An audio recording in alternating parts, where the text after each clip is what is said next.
Yung mahirap ka lang, pero naka 4-poster bed ka, instantly!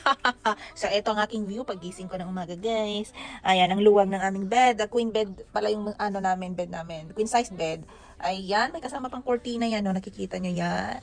Ganyan yan. Kaya kapag mag-shooting kayo ng movie inside your Colombo, you can do that without other people seeing you because, yan, matatakpan yun kapag ka, ayan, o, hinawi ang cortina na yan. Tapos, ito, yung kalahati niyan, mapupunta dito. So, ito yung kalahati niyan. Ayan. So, pwede yan mahawi hanggang doon. So, totally full privacy. Napakamasinsin din na itong ano niya, ha?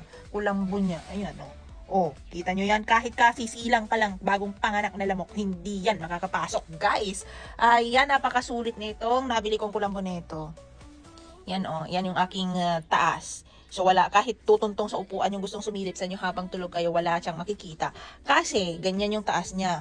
Ayan yung headrest niya. Ito yung door 1, door 2, door 3. Tatlo kasi yan, guys. So, kahit saan pwedeng dumaan. Pero, ito yung pinaka-entrance exit namin.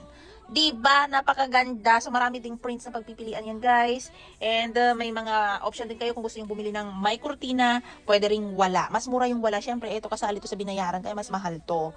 Ayan, kung gusto nyo rin ng full privacy para sa mga kagaya ko dyan na gusto ng closed space pag natutulog. O kaya naman, may mga anak kayo na hindi pwedeng kagatin ng insekto.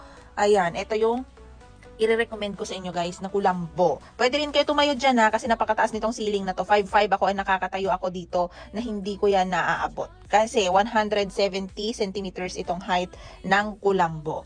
Ayun lamang, guys, kaya bumili na kayo habang nakasale pa ito. Bye-bye!